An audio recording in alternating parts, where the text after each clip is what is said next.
Good evening and welcome to another Moen After Dark here on the College Football Mafia Network. Happy Father's Day to all the fathers out there. Um, I don't have any kids that I know of, so until they show up on my doorstep, I am celebrating Father's Day alone. Uh, busy week in college football, fam. Indeed. I like your background there, Rock and Rant. Show that off. First rule of Yes. Realignment Club is Notre Dame gets to ask first in Realignment Club. I love it. I love it. I love it. I love it.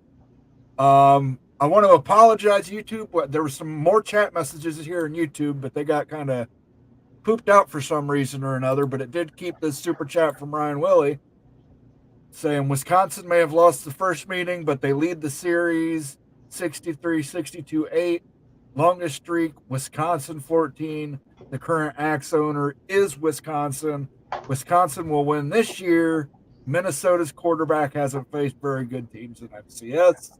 And that is, of course, directed at you, Greg Flugar, Who is in chat. who is in chat. And if you want to join us, Greg, you got the link. But yeah, Ryan was talking about it in the chat before it pooped out that Greg was talking bad about the Minnesota-Wisconsin rivalry. He wasn't putting much faith in Luke Fickell. I think Wisconsin's going to have a surprising year. Thank you for that super chat, Ryan. I was defending Wisconsin as much as I could. So while you were enjoying the Brewers game, I was defending Wisconsin as a Buckeye. But I have to because of Luke Fickell. Luke Fickell's my boy, so I had to do it. Thank you again for the super chat, Ryan. Now that's an unholy alliance right there. I mean, we could just pause for a few minutes. Michigan and Wisconsin, that's the thing. Ohio State and Wisconsin, I don't know if we can be having that. We could just let Greg and Tony go at it. We can eat some popcorn and pause for a second and have a little sip or whatever, and let them just go back and forth and chat. That would be interesting. It's actually Ryan. And Ryan. Sorry, Ryan. Tony is another Minnesota cat. So, yeah, but we got a lot to talk about this week. We found out that Clemson to Florida State to the Big Ten, as Lee Corso would say, not so fast, my friend. And that Notre Dame is once again, Notre Dame is controlling realignment That water-soluble chalk. Yeah, by being the girl at the dance that nobody can have. So we'll talk about it, but let's say hello to some people that came in already. Jose's in the chat. Of course, Notre Dame doesn't want anything to change. Notre Dame would prefer CFB to be like it was in the 80s. Oh, you mean when they won championships, back when Ronald Reagan was president? More like the 20s or 30s or 40s, whatever Newt was around. Canute. Yep. Back before electricity, they were really something, guys. Mosito X, happy Father's Day, everyone. Mafia, let him cook. You're right, let him cook. Let him cook. Let Dad cook today, guys. Let him cook now. Let him cook. I said let him cook. Unless your father's a terrible cook, in which case you should probably cook for him. Caleb Ramirez, happy Father's Day to all fathers. Yes, indeed. Illini Ted, happy Father's Day. We're getting a lot of happy Father's Day. Glad to see that. Antoine Codes, hello, everyone. Good to see you, Antoine. Coy is in the house. Greg Flugar is in the house, and his camera works now. Almighty Finn is in the house. Good to see you, Almighty Finn. Michelle Weintraub is in the house. Good to see you, Michelle. Tracy FSU is in the house. Go Noles. Happy Father's Day. Interested to what you Noles fans think of maybe not Florida State maybe not being the first choice at the dance here. Cheese on my burger today, so happy for it. Yes. At Moen After Dark, we put cheese on meat. Bill G says grilled cheese for supper. There you go. Ryan Willie's here. Not this year, Greg. Not so fast, my friend. Minnesota Seminoles, Scott. Good evening. Good evening. Good to see you, sir. Friends call me Sean. Big needs to remember a bird in the hand. Florida State is worth more than two in the bush. Notre Dame and North Carolina. Better not give Sankey an inch. Okay. Movie Time Blues brings up a point. Can't take who's not available. And Rascal. I'm not going to slip up at all trying to say that name tonight. He says good evening, and then we'll end it with Dan Miter here. Dan Miter, longtime member. Good to see you, Dan. How long does the Big Ten wait for Notre Dame? So let's get right into it. What are your guys' thoughts? Immaculate. What do you think? What do you think? What do you think about this? Waiting for Notre Dame, waiting for the shoe to drop from the leprechaun's foot. Well, when we look at Notre Dame, there's really only, in my opinion, one school that could argue that it's a larger brand than Notre Dame, and that's your own Ohio State. And that's arguable. I mean, people could argue that either way, and it's fair. I mean, there's different ways to measure that, I suppose. But if there is any chance, like if the rumors of them and Stanford might be talking together, if they've reached out to Big Ten and said, no, don't go filling a whole bunch of spots just yet. We're not quite sure. That's probably all they have to say. And Big Ten's like, hey, no problem. We will wait. Because what's their hurry? Like, what's the Big Ten's hurry? I know Florida State's in a hurry, Clemson's in a hurry, and people are in a hurry to see this happen. But in terms of the Big Ten goes, if that's still possibly on the table, that, in 2030 or something they might come or whatnot, they're going to wait. I know certain fans in chat are not going to like hearing that, and I get that, especially considering kind of what Notre Dame has done internally with the ACC. But that's just the thick of it. That's their value. That's how the Big Ten. I mean, you look at them, and there is no one who has that value in terms of being I would definitely put them in a +2 status, meaning if they were to come and say, yes, we'll join the Big Ten, there would be enough value from them joining alone that they could bring in 2 more schools on the same deal with the networks. Maybe even 3, depending upon who those are. I don't think there's any other school that brings that type of value. That's nothing against Florida State. I would put them as a +1, possibly +2, depending upon who the 2 would be. But there's no one that has Notre Dame's value. So it's just what it is. All right, Rock and Rant. Take your mute off here and tell me what, as a Miami fan, you think about this. I feel like we're in college football hell Groundhog Day, as well as, is anybody not listening to every single show, especially that Greg has done? Notre Dame could have done this last year. Yes. All right. So 2 more things have evolved, right? There's a settlement going on and the playoffs have done. So it's not like, what are they waiting for to make it go 5 years? And before they make a decision, right? Like they don't have to, they can start those conversations tomorrow should they want to, but they were always going to be, even when speculation moved to Florida State and Clemson, or Florida State and Miami, or not back to Florida State and Clemson, or whatever version you want, the Big Ten was always going to call Notre Dame again, and they were probably always going to call North Carolina again. The question is, how long is that? We will wait for you to see if you'll meet us for dinner. Will they go? And it's somewhere between 24 hours, give us an answer, or we're moving on, which they probably wouldn't do to that kind of school that others have done for less powerful schools in the moment, like what happened with Pac-12 schools and the Big 12 when things move suddenly, and 4 years, right? Or whatever the contract renegotiation period is for the next Big Ten deal. To me, it's always just a question of what is the timing going to be of whatever happens. As I mentioned on Greg's show, let's just say that the Big Ten tomorrow, 2 years from now, puts everybody on hold, actually gets North Carolina, actually gets Notre Dame, they get their first 2. They still haven't completed their mission, right? If they want to expand and be a national conference and they want the South, getting just North Carolina doesn't do that. You're still not in 2 of the 3 most populous states in the country. So I almost think if they got their mission, even if they waited longer and they got North Carolina despite the move to South Carolina, it just makes them more likely in plain sight that they go beyond 20. Whether that means 2027 to 2030 timeline, I think that's really the only question that I would have. But they were always at the top, and they were going to be at the top no matter what happened.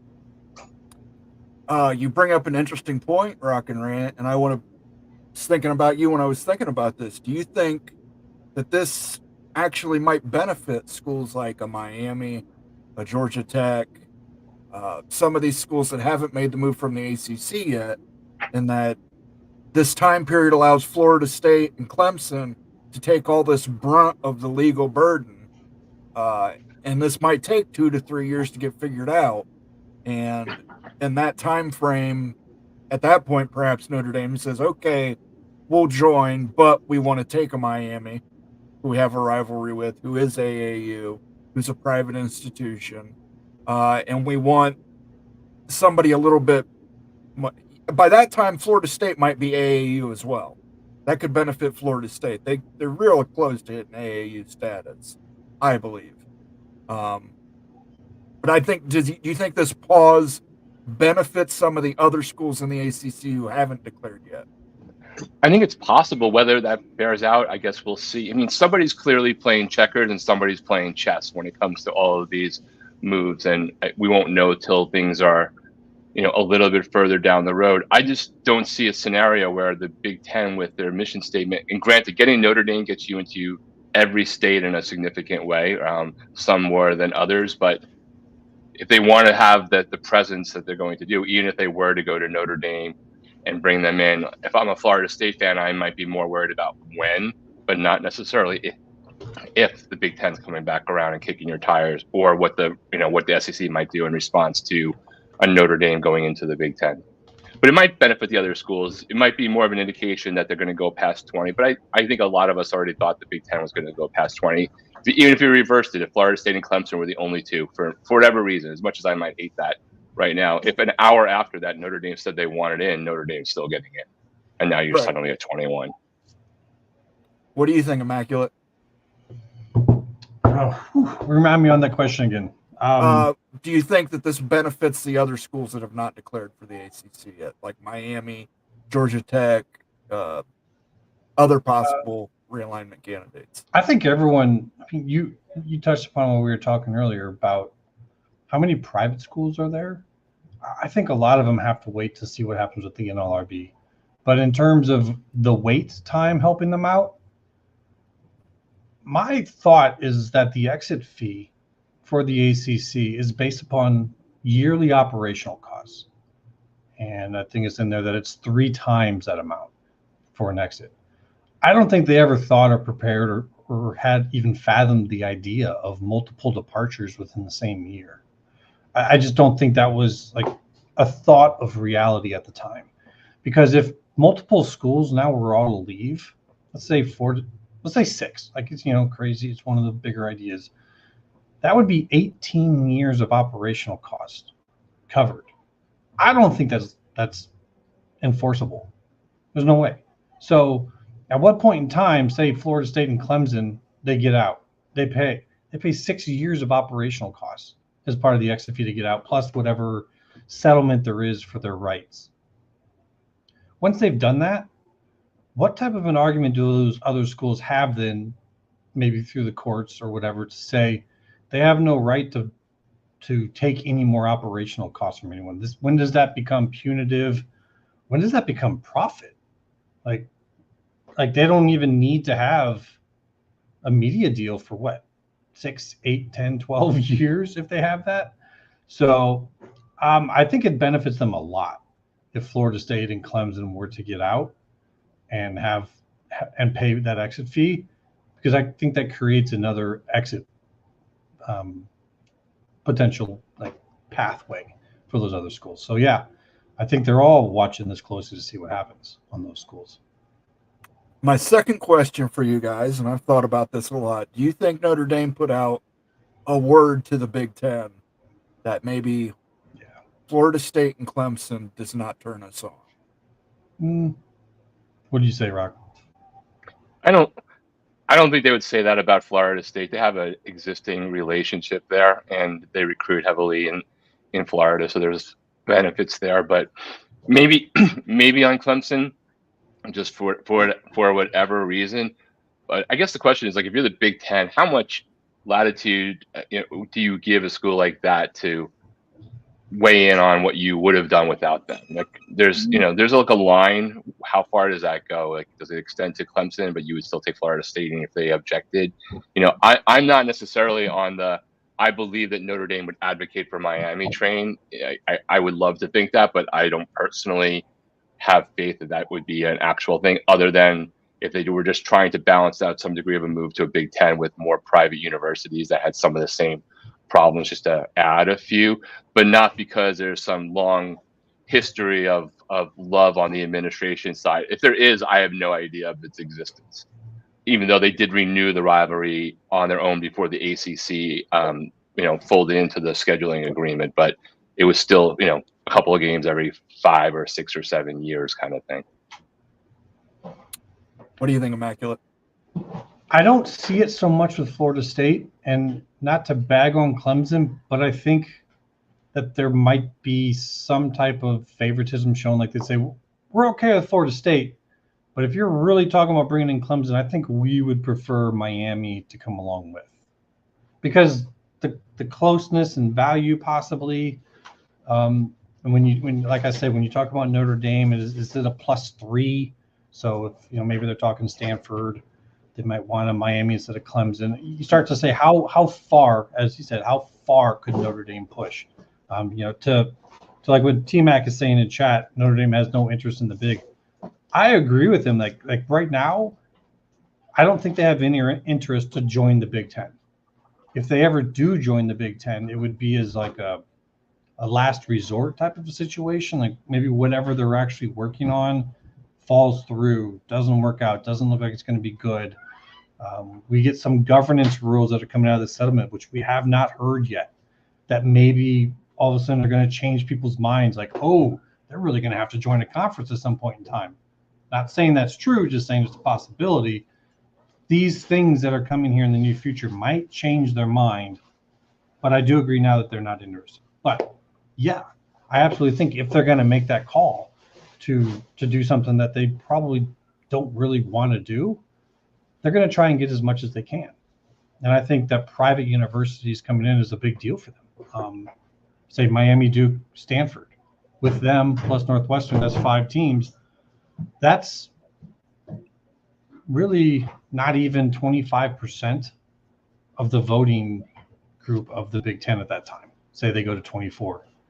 So now you have to look at whose allies they have. So it really comes down to these future situations that we know the conferences are going to have a lot more power to make some choices for themselves.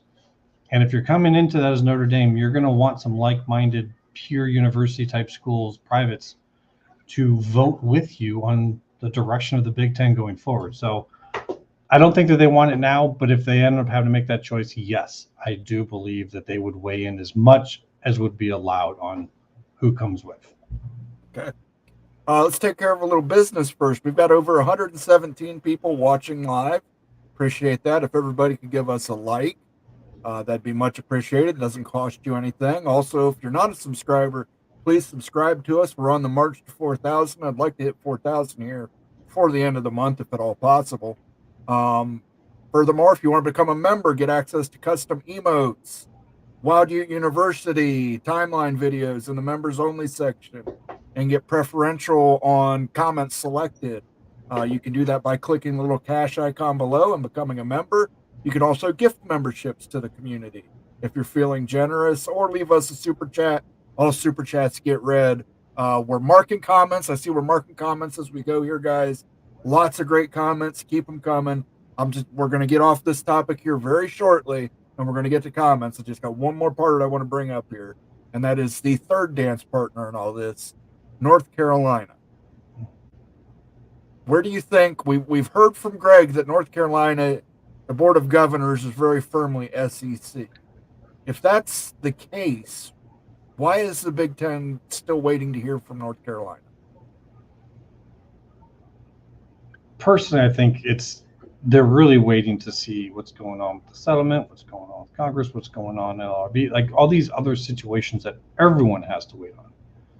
In terms of North Carolina, there is no statement either way. There's technically still there, possibly. The Board of Governors never came out and said, we're only ever going to approve a move if it's to the SEC. It looks like they would probably prefer that, because I think that's the only choice where North Carolina State could go with them. Mm-hmm. But that's not really what they've said. It's more about they need to look at the financials of a move. They need to approve it. They need to know that it's going to be good for the not just for that school, but for the state, for the whole system. How much damage will it do versus how much benefit does it do for, say, North Carolina? If the Big Ten thinks that they could put together some type of package that would ease the minds of the board of governors, maybe with, say, Fox's help in some certain way, then maybe they have some way to do that. I don't know. I'm not going to even try to create that and like try to make a theory on it. But if they're still truly looking at North Carolina, then they might have tried to come up with some type of scenario on that. So we'll see. All right, and I will clarify before you go, Rock and Rant. Nobody here knows anything. We're all just speculating. We're putting our opinions out there. Don't put out there that these guys said it was a fact. We don't know. We're just like you, everybody in chat. We're just speculating. So please do not run out there. We are not Genetics 56. Don't run out there and say that, we have inside sources when we don't. Because we don't. All right, Rock and Rant, you can go now. Oh, I'm almost distracted about whatever rant I want to go on. Genetics 56. Yeah, come for me, man. I'm out here. Find me. Anyway, I hate complete and total arrogance. But anyway, I digress. Look, if you're the Big Ten, there's two things. If it's your second choice, you give your second choice an official chance to say no. And then for any company, business, person trying to date somebody, whatever, like you want to tell your own story. You don't necessarily want the board of governors or board of trustees to have done an analysis when they don't know all the information that you could have done and be making a decision without you telling your story first, right? Of this is what we could do. They're not desperate, so they don't have to be out there begging, but you do want to give, if that is in fact their second choice, you want to give them an opportunity to say no to you, armed with all of the information you want to give for them. It just makes sense. Like in all these months we've been talking about it, assuming that scenario still play true. I think we all know Notre Dame for sure is the number one. I don't think you have to be a college football expert in realignment to know that would be the case. But if we go through the conversation about North Carolina being a new state and the value it would add, plus the reputation academically and in basketball, despite football, you ask the question, then you get a no, and then you move on, right? That's what you do. So that's why I don't really think it's fundamentally changing things. The timeline might be the issue of how well equipped is North Carolina in their current state, which is very different than maybe 6 months ago, to respond in some sort of professional, fast fashion if put on the spot, whatever that time clock that they might be given, to actually respond. And that, I think, is the wild card too.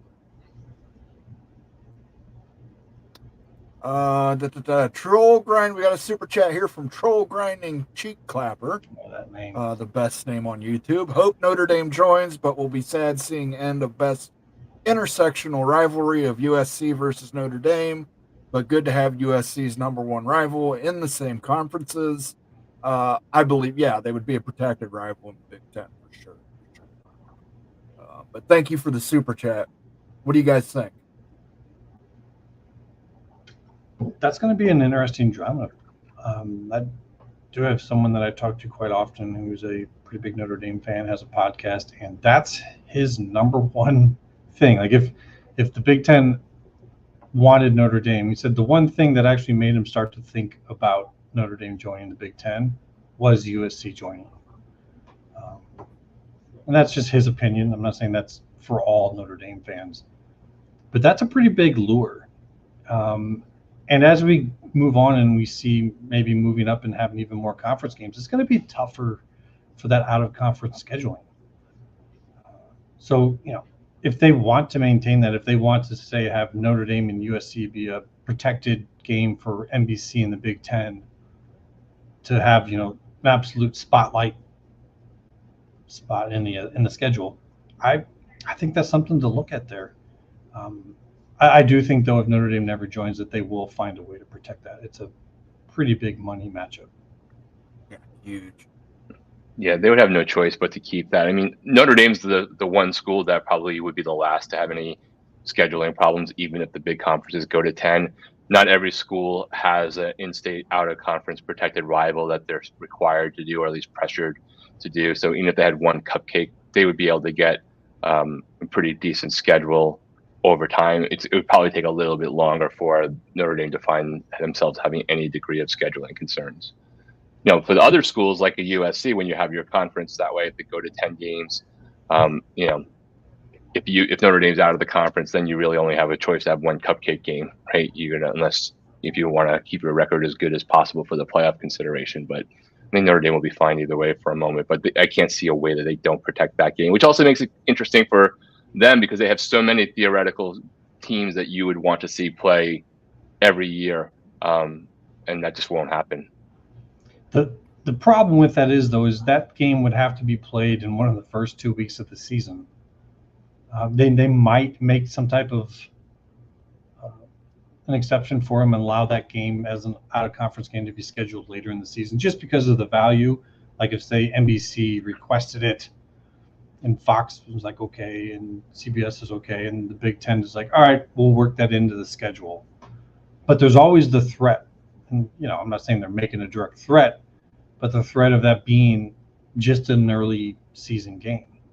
I guess I'm coming from a different perspective because Miami and Florida State in my entire life was never on a set date. They opened the season at different times on a Monday night, 1 versus 2 kind of things. They were early. I can still feel the sweat dripping down from being in 96 degrees with 100% humidity.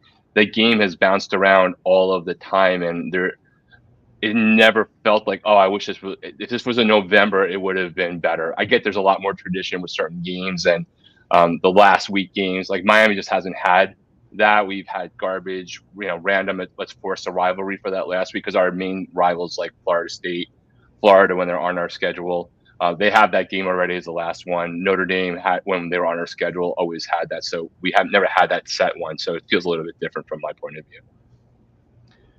Yeah, it's just those type of games just have more value near the end of the season because you both might be on a run, you might be having good seasons. Yeah. Whereas they could also have crappy. They could be good in the beginning and crappy at the end. You could, but then you can be a spoiler. That you can do that for your rivals. You can spoil them. Yeah, and for sure. And there is the opposite is true. I just think that the potential bonus of having a high value later season game absolutely outweighs whatever negative there might be because it's still going to be Notre Dame USC. Like I don't think that there's a whole lot of loss in its value, even if it's just kind of all right, this game doesn't mean as much for the end of the season because, like he's saying, the spoiler route for, let's say, Notre Dame's on a run and USC's mid-tier, that's generally when you see a rivalry game become better than you thought it might be, is when one of the teams is trying to play spoiler. But I still think you have to look at that and say there's got to be some degree of worry in the future about a rivalry like that. Like how do we maintain it? How do we maintain as much value as possible? True, and for doing that, Notre Dame could give the Big Ten consideration. They could schedule their night games earlier in the season to allow the Big Ten to have the better primetime slots later in the season. They do have a pretty nice intermediary in NBC. Yep. So. Let's get to some comments here because we've got them pouring in, guys. It's been insane. Dallas Marquez, hello from Kansas. Clint Moses wants to remind us to drink. I got vodka, Red Bull, and 7-Up. I call it a Brondo. It's what plants crave. And it makes me drunk. Let's see here. I'm going to defer to member comments, guys, because we've got so many comments, so I apologize if I'm skipping over you. Illini Ted, I get this for the Big and SEC, but it doesn't change the fact that the ACC is getting further and further behind, so they are just screwing over the teams in this conference they are holding up. What do you think, Rock and Rant? Almost closed conference. Maybe it's going to be open a little bit longer. They're selling some Persian carpets going out for business for a little bit longer. Maybe it's an all clearance conference. Maybe that's another one that might get past trademark infringement too. W. Jason Spangler member says Florida State isn't AAU. They will never get a Big Ten invite. They're almost AAU. They are very, very close. Yeah, the Big Ten has like 17 votes on that. So if it's them trying to get Florida State in, they can probably make a deal to get some more votes. What you end up seeing is some school for some other group, Big Ten would give them votes as well. It's a little tit for tat, quid pro quo type of thing. Yeah. If they join the Big Ten and they can make a good argument for getting into the AAU, they'll probably get in. And they can't hold back doing all of this stuff without it, right? You know, the AAU doesn't announce new members necessarily every year. They didn't do any this year, to my knowledge. So when is that going to happen? You know, those two things might not be able to sync up as much as anybody would want that to happen. Yeah, and I'm not sure when the next one would be, but that's probably when they'd go up for it. Perfect Johnny, I'm indifferent just as long as Florida State and Miami are traveling partners. So that's his thoughts on it. And then Tracy FSU puts up a good point. Do the two conferences really trust that the other will wait if ACC teams come available? Of course, they're in an alliance. Why would that fall apart? Yeah, I think they can probably both be assured right now that there's nothing that's going to. I know there's talk that Florida State might be jumping here soon. I'll have to believe it when I see it. I don't think either one of them is looking at the other and expecting some quick jump to come out. I think the business people in both conferences are almost entirely focused right now on the NCAA settlement, what Congress is doing, what's going on, their lobbyists, and then NLRB, things of that nature. I mean, remember the settlement, when I talk settlement, the new governance rules are coming out with that. Like, we have no idea right now just how different that's going to be, but they know what's in there. So I think that they're right now entirely focused on trying to get that judge to come out and say stamp of approval. And then maybe we start to see some different whisperings come out about what they're interested in. Right. Friends call me Sean. Big needs to decide how big they want to be. If it's 20, then fine, wait for Notre Dame. But if they want to be 22 or 24, then if one of their top 4 or 6 wishes becomes available, grab them, because the SEC may. It comes right back down to is Notre Dame coming in there and making demands in terms of, we want Stanford to come along, we want Duke to come along, Stanford wants California. That's a group of 4. That gets you to 22. Well, I guess you're looking for 2 more. That's a Florida State. And maybe, they also want Miami. And this is all just to get Notre Dame to go in. I wish it was as simple for the big as to say, what do we want to be at? Let's just aim for that. It's more of a complex situation than that, unfortunately. Yeah. And I clearly haven't run the numbers, so this is just like spitting off. I know there's a whole, well, are people adding value and half rates and all this other stuff? But there is another portion to this, right? Which is if you get more name brands in to your mix, you have more opportunities on every single week to have the matchups that drive the eyeballs, right? So, you're less in a position of taking a school that's lower down the totem pole in any given year or historically into a match. You have more of the prime slots you can fill with matchups generally against key rivals. So I think that's a little bit underlooked in some of the overall evaluations of like what happens if you add Miami and there's 4 games that you can add to your schedule in the prime slots, or if you add, a Clemson and historic rivals or new ones that would make sense that people would pay attention that are more casual fans. Right. Let me grab some of these start comments, and then we're going to talk a little bit about the NLRB, employment status, and the jerks in Congress. I think we can all agree on that. Illini Ted, Notre Dame has been stringing the big along for decades. All this seems like is a play to keep the survival of the ACC, keep their own independent interests. What do you think about that, guys? You think that's a possibility here, that Sure. Notre Dame's pretending just to keep their independence afloat? Absolutely a possibility. I wouldn't put it past them. I mean, if you have someone who clearly wants you and you don't really want to, but they're very powerful and you want them to do a certain thing, you might string them along. Yeah, I mean, and then they're also, one of the schools most publicly at the forefront of asking for congressional help to help solve their problem. So Notre Dame's going to do what's in their self-interest every time. And not that everyone doesn't do that, but they're particularly good at it. Right. Wendy Kosdras, I hope I'm pronouncing that name right. Agree Florida State will be out soon. Notre Dame will not go anytime soon and playing the Big Ten again. Florida State will be AAU. They are on track. FSU leaving the ACC has nothing to do with that. I don't disagree with that. I think that's actually pretty spot on. Well done, Wendy. I'll give you a legitness. That was legitness. Yeah, it was. Huh? Got another super chat here from Troll Grinding Cheek Clapper. If USC UCLA games end okay, I'd ride if the Notre Dame games end. Hey, who's to say the Big Ten doesn't start leveraging that and say, hey, USC, you can't schedule Notre Dame anymore? Yeah, I don't know how far they really want to go in that route. I mean, new member, everyone's got to kind of feel each other out, learn to get along and work together. There's a lot more business at hand than just this that, you want to have good relations on. I don't know how far they'd be willing to go in that regard. Would they? Plus, you're spiting Fox, right? At least on the USC home game version of it, like where that would be their option to broadcast that game as a member school. Yeah, and look, that game, even if they don't get Notre Dame, that USC Notre Dame game is still going to be valuable for their deals.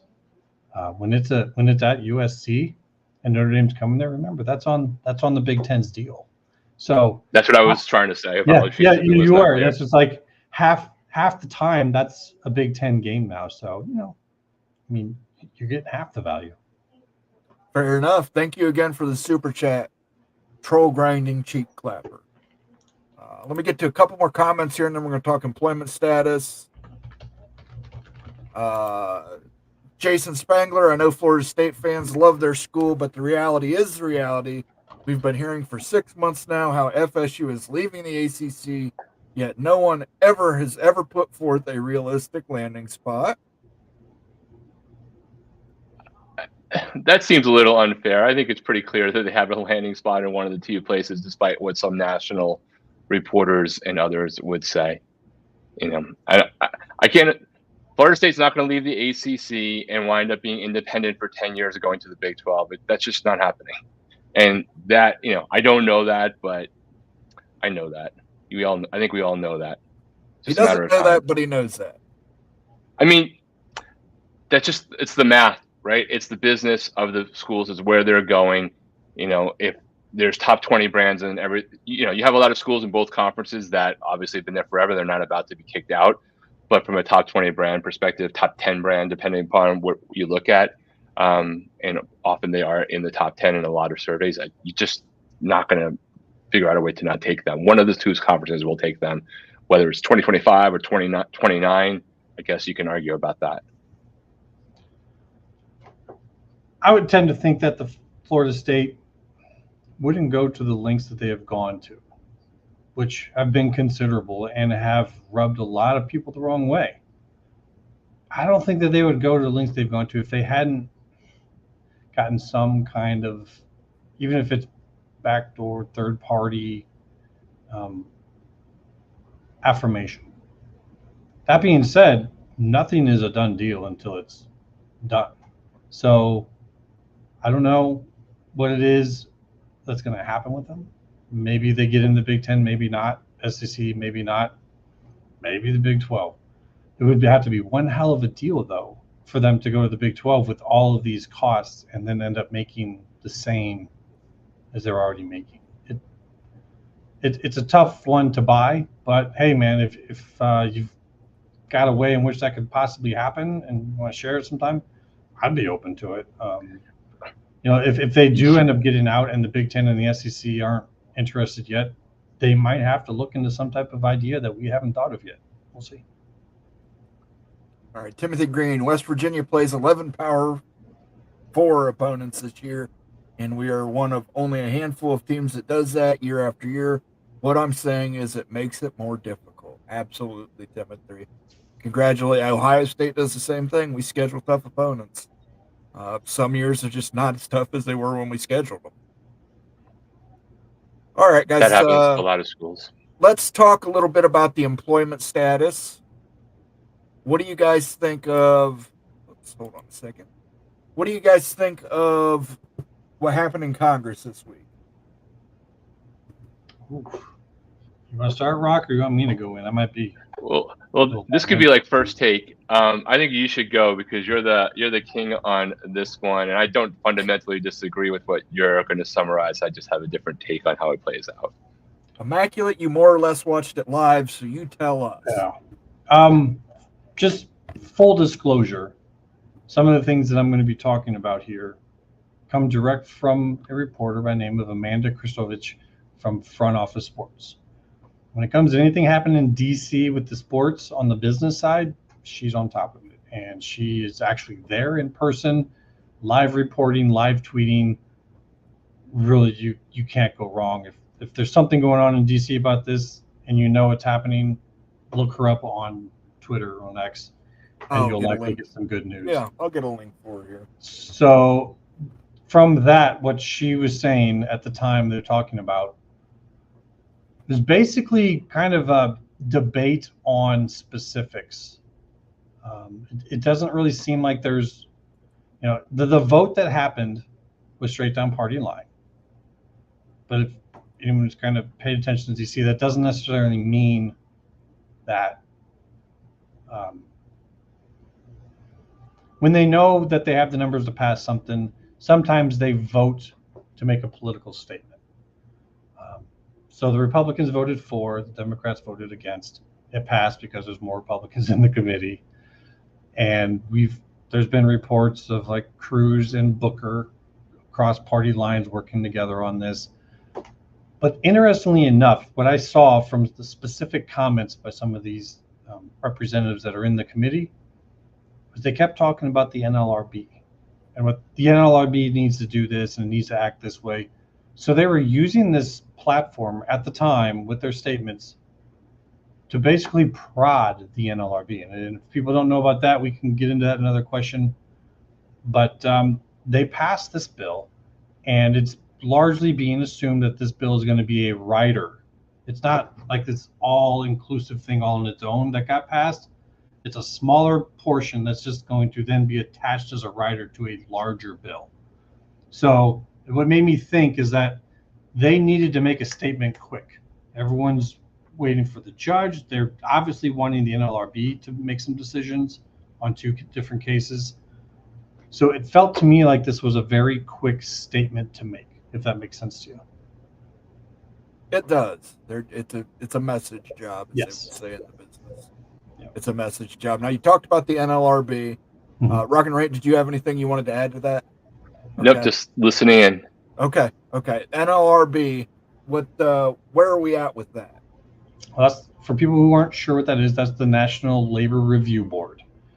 They deal with any type of employment situations in that regard private companies, corporations, and in this case, private universities. They have no jurisdiction over publicly funded universities. So that's why you see them with cases with Dartmouth, a case with USC, and then just very recently, a complaint was made about Notre Dame. They actually ruled against Dartmouth. They voted to allow unionization there for the student athletes, and immediately Dartmouth appealed. The Ivy League themselves filed an amicus brief in support of that appeal, just like what we saw back in 2015 with Northwestern when they lost their first case. The Big Ten filed in their favor and clearly pulled a lot of weight because that appeal was upheld and the decision was overturned. But so right now we're waiting to see. They don't even have to hear the appeal. So Dartmouth might be done. And if they're done in that regard, to some degree, so is the Ivy League. They'll have to, because once that gets overturned or if the appeal is not granted, You can expect for a wave of unionization to hit every single one of those schools like that. The union that's already there to support the students at Dartmouth has said it outright. They've already made efforts and contacts on each campus. That's coming if the NLRB upholds that decision. The other case is the USC one. And I'm not sure if you guys are familiar about this. This one is pretty similar to what we saw in 2015 with Northwestern, because unlike Dartmouth, which is in a conference of only private universities, USC, currently in the pack, which is full of public universities, but they're moving to the Big Ten, full of powerful public universities, the same conference that Northwestern is in and was in during the time. So everything in that case is relevant to USC's. So if, say, USC wins this on the same grounds that Northwestern did, what we see happen is the public, or these conferences with public universities, are upheld as kind of a shield for the private universities. Whereas a conference like the Ivy with no public universities is pretty much at the whim of the NLRB. That's a pretty vulnerable position to be in for them. Very good. Rock and Rant, you had a great rant earlier. You were talking about employees versus CBAs versus the NFL. Yeah. You want to share that with the audience? Sure, and you guys correct me if I'm wrong. Like I think that there's so much going on that depending upon what your background is and your business experience, your job, your career, things can get blown together. So there are two things that I think that can combine in some people's minds when we're talking about all the things that Immaculate just went through about whether athletes might become employees of universities, which that might happen, that might not happen. We'll see what happens with all of this legislation that can coexist at the same time as a conversation about negotiating from a union perspective, collective bargaining with employees, or it could not have them become employees and it could still be collective bargaining.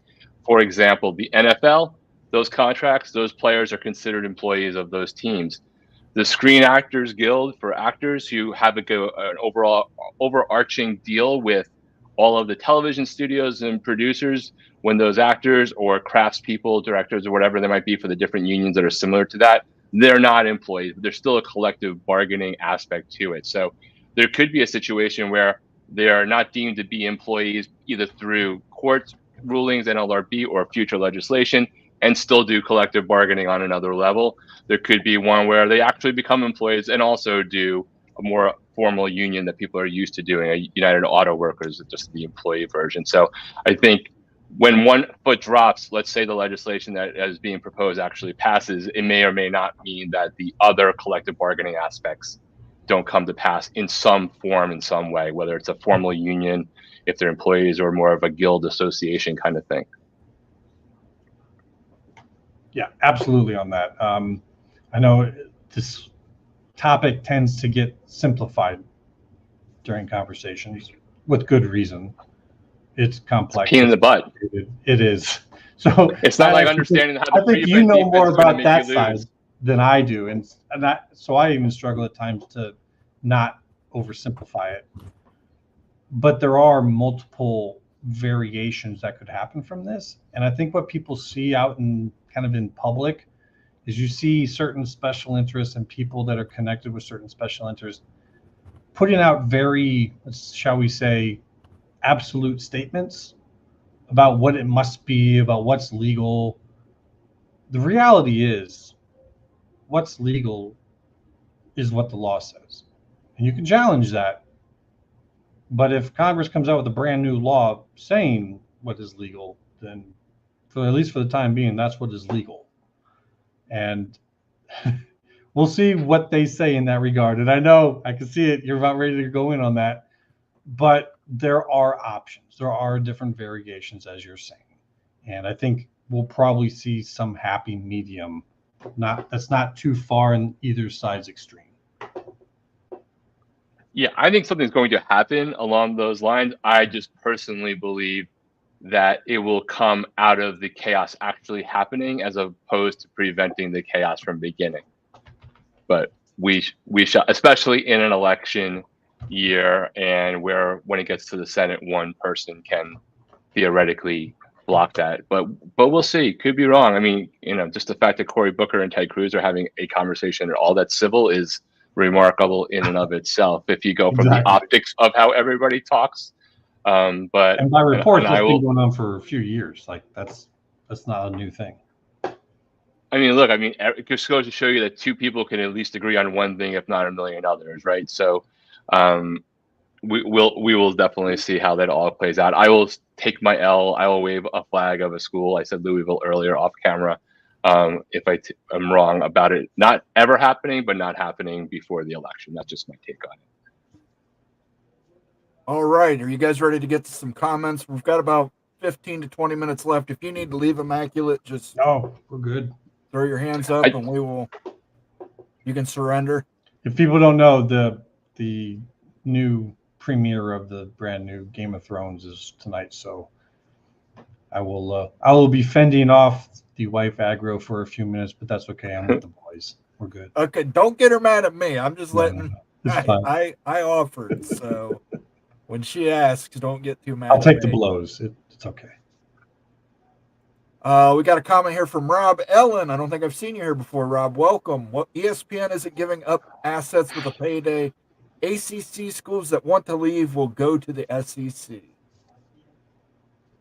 That assumes That assumes ESPN wants to keep all the ones that want to leave, which they may or may not be willing to pay a price for them. They might be okay with them leaving because they have enough assets to fill all the slots that they need. But theoretically, a lot of people have gone down that road of believing that when it's all said and done, no matter what they've heard from people, they respect that ESPN would not, for a specific example, let a Florida State and Clemson go. I think it's entirely possible that ESPN will do what they can to do that. But I know Moen's ready to say his thing that I learned from him when it comes to that. But and before he does, I will say having maybe one big school go to the Big Ten completely mitigates any type of pushback that they could get for doing that. Because then it proves there was another option. That's all you have to do. It's not that they have to take a certain amount and then ESPN has to put in a certain amount. We're talking market allocation here. One example, and maybe I'm wrong on this, Moen, but one example proves that there was an option. And wouldn't that then clear ESPN to do whatever they want to? Yeah, as long as they're allowed to have conversations with other people. And one school in the Big Ten. That's proof enough. That's good enough. Yep, absolutely, 100%. Let's get to some more comments here. Roman Maroney, I have to live among pretentious Notre Dame assholes. But a day when Notre Dame loses is truly a wonderful day. The sun shines brighter, birds sing louder, and the ghost of Fielding Yost has a broad smile. Definitely sounds like one of the Moen gang right here. Oh. What's remarkable, and maybe you guys...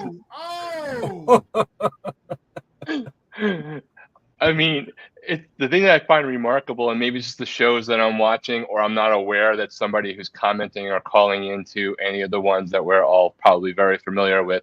I just don't know a lot of Notre Dame fans in these kind of conversations. So in some degree, maybe they're like, we're all above it, so we're not engaging in this, and just let us know who moves where. But relative to their fan base and their nationwide appeal, they're not necessarily on a lot of the shows that I watch on the YouTube creator side, from PATC to here to multiple others that the algorithm has been kind enough to bless and feed me some cool content to watch to get other people's takes. You guys might have a different take, but the pretentious part, that rings true to me. I have to say this. I 100% agree. When Notre Dame loses, I will go to the Notre Dame YouTube channels just to watch the meltdown. It's like when Ohio State was dominating Michigan and Steve Dace was on. I would always go there to see Steve Dace's reaction, Rich Eisen's reaction. So I'm all for that salt. I will farm that salt. I will go to Reddit and read the threads from the Notre Dame fans there. So I'm all for it, Roman Maroney. I'm all about it. Yeah, according to our friend who runs a Notre Dame podcast, very few Notre Dame people care to even discuss realignment. Like if you bring it up, they're just big. Nope, we're staying independent. Like that's it. That they don't want to deal with it. They don't care. I think we might have found the one Notre Dame fan who actually enjoys talking about it. Most of them that might be why they come across as that, because if you say something to them about it, they will throw back at you hard, and it's largely because they don't want to deal with it. They don't want to hear it. It's cool to be I was gonna say it's cool to be giving each other grief in the chat, but just like also mind yourself a little bit. Yeah, be civil, guys. We can disagree without being disagreeable. I will say this: I don't agree with the Fielding Yost part. Fielding Yost was an asshole. So he was just as much of a pretentious asshole as these Notre Dame fans. Troll grinding cheek clapper. USC would love being told they shouldn't play Notre Dame and not listen. It'd help USC compete with Michigan for most hated team in the conference. Boy, that'd be a hard one to top. I think Michigan's probably the most hated now. Ohio State's second. USC would have to do a lot. They'd have to do a lot, yeah, like, to pass both those teams.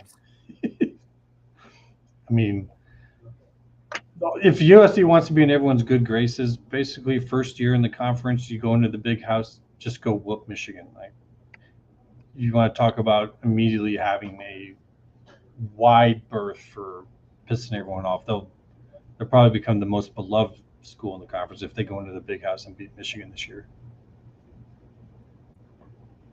K's in the chat. Moen, how low will Big Ten bend the knee to have Notre Dame join? Well, Big Ten's not going to bend the knee, but they will bend over and kiss Notre Dame's ass, apparently, with their balls tied in a knot, as Mel Gibson would say. It's a good business decision, right? Like some of the fun rivalries with hatred and vitriol are financially lucrative, and if you're peers in a lot of other ways, academically and culturally and regionally, it makes sense no matter what. It's a good question. Like I said, I have them at +3 in that regard, which means a lot of giving ground to Notre Dame if they actually make that choice, but that's open to debate. Ryan Willie, nothing will happen until the ACC situation is resolved. I agree. I think this North Carolina thing is maybe Notre Dame just wants to have North Carolina tell Big Ten no. And at that point, they can say, hey, the Big Ten can go to Notre Dame and say, hey, look, we talked to North Carolina. They said no. They're joining the SEC. It is what it is. But what's the definition of resolved, I guess, right? Because you still have 3 different tracks. What happens if, the Attorney General in Florida gets her way and gets the ESPN media agreement and sunshine laws come in? Like, that's not resolved, but does that cause some other, new path on your journey towards the end via ways to suddenly change how fast you get there or cause some ripple that we don't expect? Or the case that I think it's the July 12th case, next July 12th meeting that Greg's been talking about on Peek Around the Corner. What does resolution mean? All of the cases, one of the cases?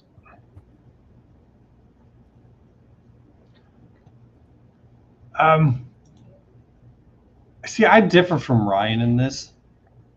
I don't think that nothing will happen to the ACC situation resolved. I think the ACC situation is waiting for other things to be resolved. Folks need to remember this is a conference with 8, 9 private universities connected to it, inside it or connected to it. That they absolutely are going to want to know what's going on with the NLRB, what's going on with governance. So I know everyone's focused on the ACC because that's directly affecting us, who's going to be in our conferences or not. But those people who are in charge there are probably thinking just as much about the bigger picture right now.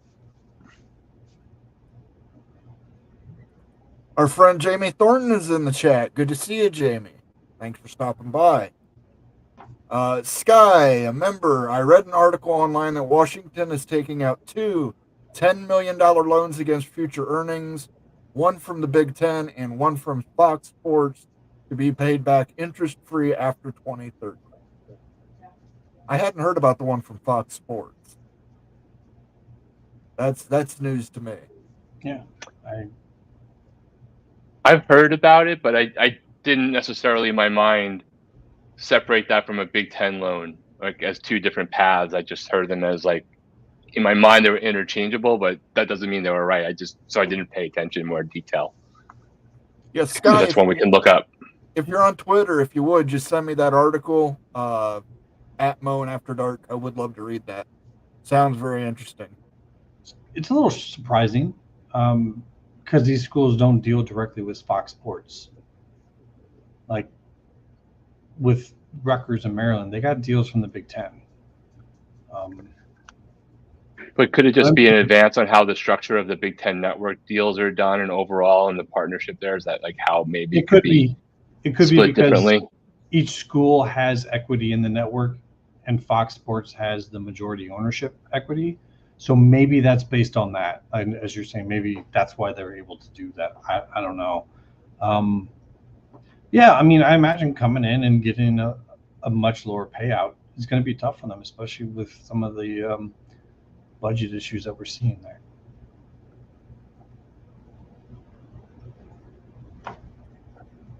Immaculate, are we there yet? Yeah, it's a little thing I say with Craig's just like, man, I just feel like sometimes we're just sitting in the back seat of the car and it's like, oh my God, are we there yet? But no, unfortunately, not quite yet, Craig. Not yet. We're getting there, though. I mean, we are getting close. Joe Long, good to see you, Joe. My beef is with teams and conferences that just drop their conference for money, forget the regional rivalries or championship games between rivals, or how about the other sports involved? Well, that's the nature of the beast. I mean, is it really just about, like, on a surface level, I understand it being really just about money, but if your program's survival and or your ability, and granted, some of these are the rich getting richer, so I don't want to act like it's completely about their survival, but if you fundamentally believe you want to be competitive then you're going to do what you need to do. Like, you don't want to be the last one to decide to compete competitively. I think it's horrific that all the sports are being impacted. I think it's horrible that Oklahoma State and Oklahoma are not playing again. Like, I think that's also a preventable thing that could have been fixed, and it's pathetic that it wasn't. And I don't have to read every story about it to find out why it didn't happen. It can still be solved.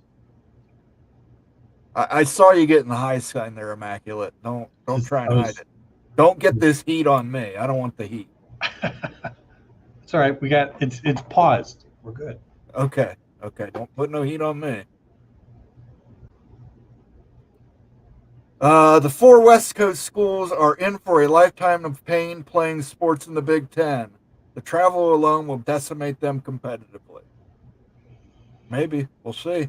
Yeah. I mean, I'm certainly not going to push back on that opinion. I mean, it might prove out to be right. Hopefully their people were good enough at this to kind of project well into the future what their costs are going to be and what's coming in. But we'll see, because Oregon's got a really strong squad this year on both sides of the ball. USC claims they've got a defense this year, so this will be just on other sports though too. Like, yeah. The cost of all those teams going east all the time. I don't see it impacting football as much as people think, because you only have X amount of games on the road as a team. And unless you get one of those really bad luck of the draw scheduling sequences where you have 3 in a row on the road, it's my assumption that the Big Ten at a minimum is making sure that USC is not going back and forth across country 3 times. The other schools where they have more games for sure, hoops as an example, those are the ones I would be more concerned with from a competitive standpoint and being able to deal with that challenge over time. I think they're going to do trips. Like, you're going to play 2, maybe 3 schools on a trip, like boom, boom, boom, then you come back. So that's where it's going to be interesting to see them schedule. Is that going to be during the week? They're going to try and do some of that over the weekend because, I mean, these are students. So I don't know. We'll see. We'll see how they work that out. Another super chat from our friend Troll Grinding Cheek Clapper. You'll hate us when tribute to Troy plays 100 times. Let me just be real clear here. I already don't like USC. So, yes, Right. if you're beating us and you keep playing that song, that not liking USC will quickly turn to hating USC. Well, when Florida State, if should they join, and you have to hear the war chant to the equal amount of times in a game, you'll in the same spot. At least with like the fights, fight song for or whatever Notre Dame, Michigan, they're or Ohio State. I don't think they're played quite as often. They're used more sparingly, even if even if I know the words to both of those fight songs from repetition over years. The USC and the war chant will absolutely drive you crazy. I know Michigan's Imperial Death March drives me crazy. Yeah, it drives me crazy too because they didn't do it first. I love that that's what's driving you crazy. It's in the moment. I'm just riffing off of you, Moen, man. Elliot Howard, if the Big Ten really wants Notre Dame to join, don't schedule Notre Dame anymore. Schedule a cupcake team. Guarantee that works. Unfortunately, most Big Ten teams already don't schedule Notre Dame. Or I should say Notre Dame doesn't schedule Big Ten teams. I mean, outside of the Big Ten has Purdue, they don't schedule Michigan anymore. I think they learned their lesson there. They scheduled Ohio State last year, lost on a last-minute touchdown. So their gums might be bleeding a little bit from Big Ten scheduling. Yeah, when you have NBC as a partner of both, when you have certain schools in the Big Ten that if Notre Dame says, hey, we want to schedule you this year, or, in an upcoming year, most of them are going to be like, absolutely. I think if the Big Ten ever really tries to do that, Notre Dame can probably push back on that by just going and trying to schedule. Most of those teams, like a Michigan State, Purdue, they'll schedule in a heartbeat. Northwestern, I guarantee you, when Northwestern opens up that new stadium in Chicago, Notre Dame's going to schedule them. It'll be a home. Or they'll call Sankey, and they'll figure out a way to fill in real quick, and Big Ten will be really bummed that they didn't get the home version of the home and away in those series. As a Big Ten guy, if Notre Dame wants to go schedule a bunch of SEC teams, I say go for it. Good luck to you. Like, you really want to go down there. Okay. Because they're not going to schedule Notre Dame home at Notre Dame. It's going to be, you're coming here. And to Notre Dame's credit, I think they're doing that this year, right? They're going down to A&M. So I don't, guys from Notre Dame in the chat, I don't think Notre Dame would schedule a game, a one-off with an SEC if it wasn't just like a one-off special playoff game. They're a home and home kind of school conference. Right. And a lot of Notre Dame's scheduling has been kind of weaker schools because they can get both games as home games. Like they don't even have to go to the other school, like a Western Michigan or if you look at their schedule, there's some pretty softies on there too. That those are the ones where they're getting more home games out of them. And if they want to switch over and go play the SEC more, and to their credit, like I just said, they're playing A&M, so they're doing that. But that's near Houston. I mean, that's getting them near a large city. A lot of the schools in the SEC aren't going to get them that. Jamie Thornton, a member. UNC is the one to watch. I can tell you the stance of the SEC at this point is without UNC, they will not expand.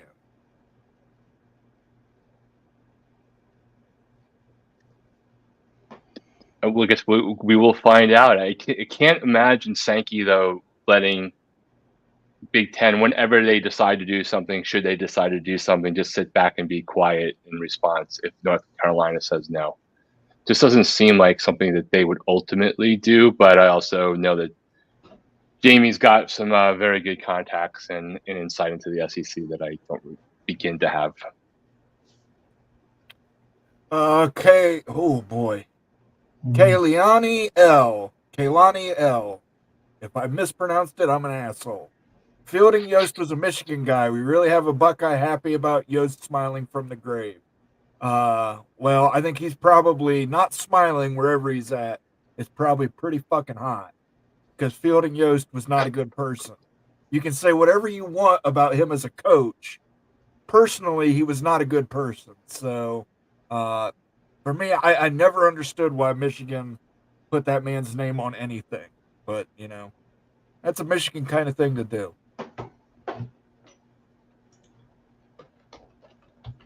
How about ACC representation today? Bryson DeChambeau, SMU U.S. Open champ. I know, but why not count it? Well, you can't count it till July 2nd, I believe. So right now they are not in the ACC. You cannot count that. But good for him for winning the U.S. Open. I don't like golf. I'm out there on the limb with Greg and peek around the corner. I think SMU is going to have a pretty good year on the ACC on the football side. Wendy Kosdras, ACC has to challenge on the courts or ACC is finished. Just waiting on North Carolina to get in, and it would go faster and overload the ACC. There you go. Personally, I think only the SEC can give the North Carolina Board of Governors what they want. So in that regard, earlier with what Jamie was saying, that's why I think the SEC is kind of in the lead when it comes to North Carolina, because they can give the board what they want, and that's both North Carolina and North Carolina State. Newt Rockney is in the chat. Hey, My Newt. brother-in-law from Illinois said that a good day is when Michigan and Notre Dame lose. And to that I say amen. All right, I'll let you read this one, Immaculate. You don't want to say go blue? I'm not going to say it. All right, well, from our Michigan fan in chat, he says go blue. You're not going to catch me up on this, none. I'm not going to say it. It ain't happening. If you want me to say it, you got to put it in a super chat, dude. I mean, it's not my fault that Michigan is dodging Iowa after Iowa pretty much beat up their offense in the conference championship game. Sorry. Maybe we'll play again in the future sometime. Nathan Campbell's in the house. Good to see you, Nathan. Haven't seen you in a while. Newt Rockney reminds us lawyers and politicians will decide this, just like everything else. Don't have a good saying it, that's for sure. Yeah. The lawyers are loving these billable hours, by the way. God. Is Michigan ever going to face anything from the NCAA for their scandal, or is the NCAA just waiting to come down hard on a school like Bowling Green? It's going to take years. It's going to take years. It always does. I think they're counting on everyone forgetting about it, paying more attention to the settlement stuff, congressional stuff, big time realignment coming up. I think that they're counting on most people forgetting about it, honestly. I think the school that's really going to get hit is Central Michigan. Probably. And then Michigan will be like, oh, shut up, we'll schedule you. We'll pay you a couple $1 million. You just come play us. Here you go. Here's your hush money.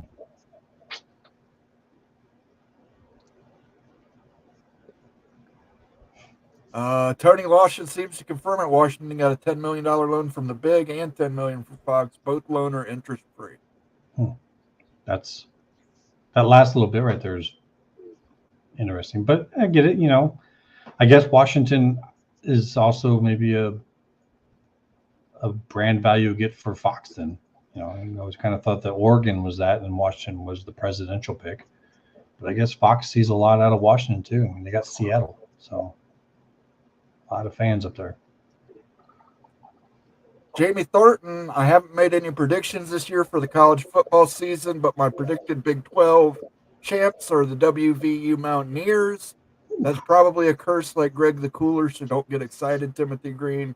If you're interested on the channel, we did our tier maker. I think we had Kansas State, Oklahoma State, and we had Utah, I think, second. So I think it was Kansas State, Utah, Oklahoma State were finished. Yeah, and a couple of things on that. One, for those of you who are on the show sometimes last week talking about how we don't talk about football, I didn't see any of your butts dropping in your college football playoff predictions in the chat or in the comments after on Discord. So if you have your take on who you think is going to make into the college football playoffs, please add it into the chat or into the comments after the show, or or join our Discord and go into the CFB playoffs and see how bold and brave you can be, and certainly go ahead and start making your predictions on a conference level wise as well. And thoughts and prayers to everybody who is a Big 12 fan and is waiting for our friend Greg Flugar to make his predictions tomorrow. Can I make mine? Yeah, go ahead. Iowa's going 10-2, and they're going to the CFP market. Market at 8, dude. It's going to be, once again, second year in a row, Iowa is going to make some gamblers a lot of money this year. Like, if you want to make a lot of money on bets and, like over-unders and things, start paying attention to Iowa. You'll make a lot of money. Troll grinding. But I have to watch them then. Yeah. Yeah, that's true. It's kind of like work, right? You're getting paid. Troll grinding cheek clapper. USC plays tribute to Troy at every defensive stop in the game. Well, I guess they're not going to be playing him very much then from what I've seen of their defense. Jeez. They say they're going big in the defense this year. We'll see. Hey, I mean, they did make a good coaching move. They did poach from across town, and UCLA's defense was very good. All right, I'm just going through here. We're going to wrap it up here, folks, but I want to get some comments in here. Ryan Willie, Notre Dame versus Wisconsin at Lambeau in 26 on Wisconsin. That is one game I will proudly root for Wisconsin in, and I'm sure Luke Fickell will be coming off of a magnificent season where he's finally rebuilt that team into the team it should be. There are plenty of assholes, but you aren't one, Moen. You don't know. I mean, he does say he wants to be an orca whale simply because they are assholes. Yes, if I could be reincarnated as any animal, it would be an orca. They are the assholes of the ocean. I watched a documentary on orcas, and ever since then, I've been in love with them. The fact that they will just kill something for the pure joy of killing it and not eat it and then play with the body or keep it alive to flick it around a little longer. I don't know. Moen will be coming for a boat near you at a period in the future that we don't know of yet, especially off of the coast of Europe. Well, let's end it with this, guys. And you guys can put this in the comment section. If you could be any animal, well, you're going to be reincarnated. We'll just go with that idea. You're reincarnated. What's the what animal would you be, Rockin' Rant? I'd be a falcon so I could fly where I want and not have to go through TSA, man. Okay. Pretty good one. I think I'm going to have to go with my icon. I'm going to have to do the wolf. You're going to go with a wolf. Okay. Let's see in chat here. We've got some people. Go ahead and throw them up in chat, guys. We're going to put them in here. We'll do this real quick. Oop, I have to click on the right window first. Tempest is going to be a lion. Mr. Ed Weiner is choosing an eagle. Good pick.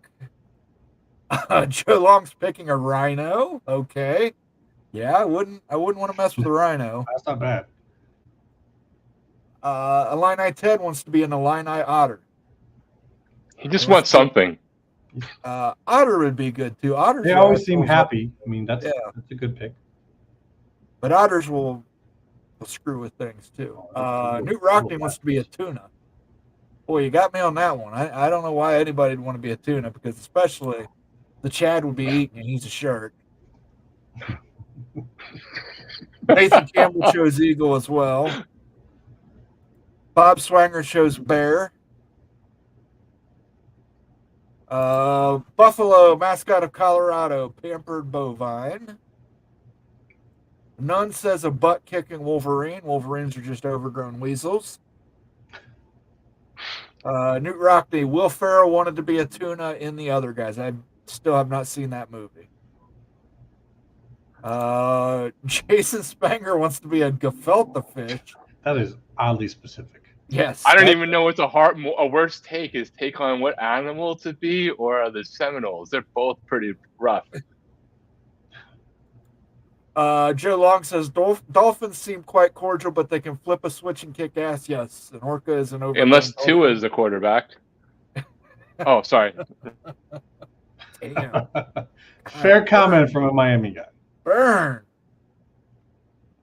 All right, guys. I think we'll wrap it up here. Well, here we go. Ryan Willie. Badger, they're mean. I knew you were going to pick Badger, Ryan Willie. I just knew it. And then Keep Chopping from Rutgers is going to pick an electric eel. King Splain's picking an owl.